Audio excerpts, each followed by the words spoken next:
ઘટના બની હતી?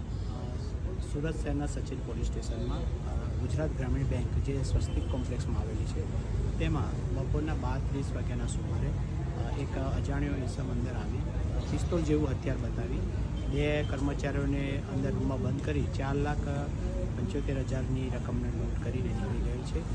આ બાબતે સુરત સચિન પોલીસને અમે બધા પહોંચી ગયા છે.